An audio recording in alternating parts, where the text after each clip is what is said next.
Na entrevista alguém perguntou, mas fulano de tal faz chover, fulano de tal faz não sei o quê. O senhor tem poderes? Não, beleza, tem. Rapaz, eu digo de criar problema para mim mesmo. Esse poder. Ele é especialista. Sou especialista nele, então não há problema nenhum. Você, alguém não falou? Por favor. Dentro desse contexto de Javé, uma coisa que sempre me, eu acredito que muita gente também, usando o termo vulgar, embananou, né? Como fica a posição de Jesus perante nós e Javé, essa coisa aí? Você pode adiantar alguma coisa? Que sempre nós, a cultura nossa não é só católica, mas sempre se procurou, como diria assim, aprender todas as mensagens de Jesus, ou seja, Jesus representa para nós aquela salvação que tanto se fala, né? Então, os caminhos a seguir. Quando a gente vê o Antigo Testamento, Deus para lá e Deus para cá, sempre no fim a gente está vendo que tudo era Javé. E como é que fica Jesus nesse contexto? Eu entrei nisso aí. Eu posso complementar esse Jesus nesse contexto e em relação à rebelião, a verdadeira história do início da rebelião. Ainda bem que você está dando início. Né? Esse é um dos assuntos que vai ser totalmente esclarecido nesse primeiro livro, O Drama Cósmico de Javé. Porque conta o que nunca antes foi contado, se o que está lá é verdade ou não, eu não sei, mas é isso que esses seres insistem que é. Assim, vou tentar juntar os dois aspectos do que foi perguntado. Muito bem. Só para a gente bem definir, tá? Quem é Deus nessa história? Tá? Quem é aquele que nós chamamos de Deus? Não é Javé, não é Jesus. Tá? Vamos partir da premissa que o Deus verdadeiro, ou seja, aquele a quem nós de fato deveríamos chamar de Deus, quem melhor se refere a ele dentro da cultura terráquea são os escritos védicos, né? E quem melhor traduz são os Upanishads, que são livros da cultura hindu que analisam exatamente os Vedas, onde lá é dito algo que aqui nós já falamos várias vezes. Quando você pega um torrão de sal e coloca numa bacia cheia d'água, esse sal se dissolve e algum tempo depois você não mais vê o sal, mas se você colocar o dedo na água e provar, você vai notar que a água está salgada. Ou seja, cada molécula que forma aquela água na bacia está impregnada do poder do sal, mas você não mais vê o sal. Mas o sal, mesmo sem ser visto, está presente em todas as moléculas da água. Assim é Deus, o Pai ou a Mãe amantíssima, que em algum momento de toda essa história criou de si mesmo mônadas espirituais, ou seja, filhos e filhas em espírito, e deu de si a condição existencial a cada um desses filhos e filhas, e é por isso que o sagrado reside em cada um de nós. Nós quem? Não nesse corpo. Esse corpo é meramente animal, produto de um projeto existencial, de um planeta, dentro de um contexto universal. Nossos espíritos independem de qualquer vida material. É aqui, na condição espiritual, que nós temos o sagrado como herança divina em nós mesmos. Esse aqui é Deus. É o Pai amantíssimo, é a Mãe amantíssima, é um dos prepostos da deidade, que significa ou representa a deidade a quem chamamos de Deus.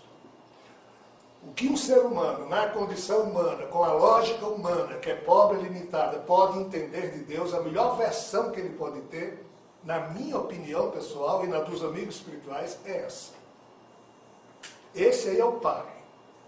Esse aí é aquele que não está fora, porque ele já reside no mais íntimo da minha consciência espiritual. Só que, como ele está em mim, ele também está em cada um de vocês.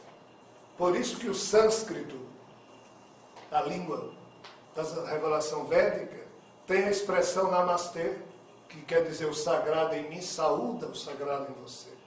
Ou seja, eu reconheço que Deus está em mim e também em você.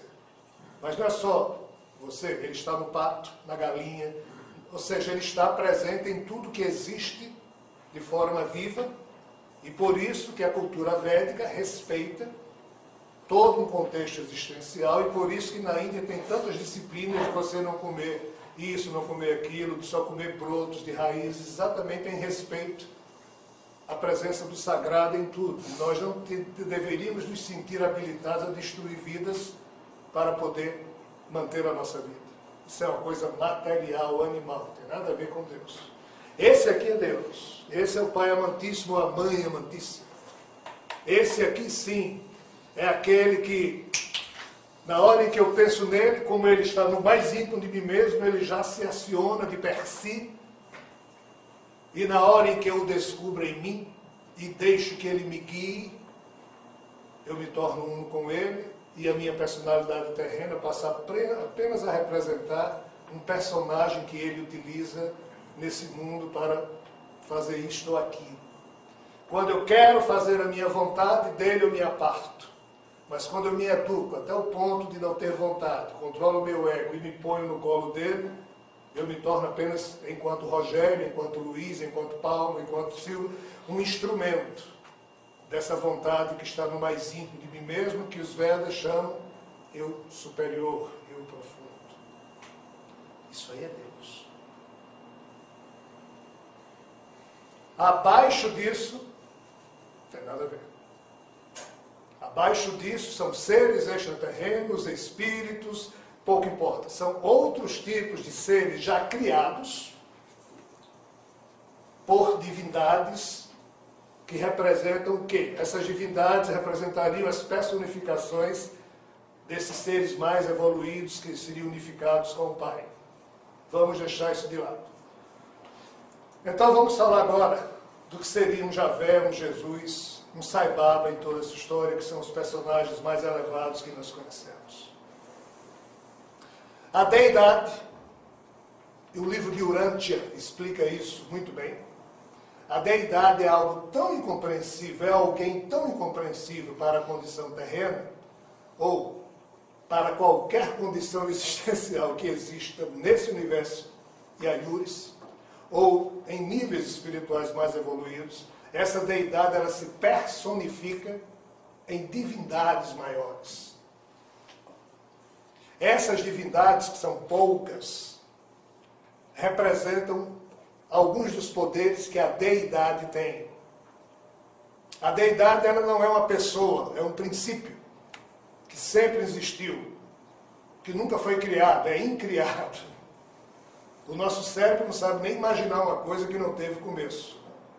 Tem que ter começo para a gente poder compreender. Se não tem começo, o cérebro da gente entra em pânico. Então essa deidade se personifica em, entre aspas, divindades, e essas divindades maiores criam divindades menores.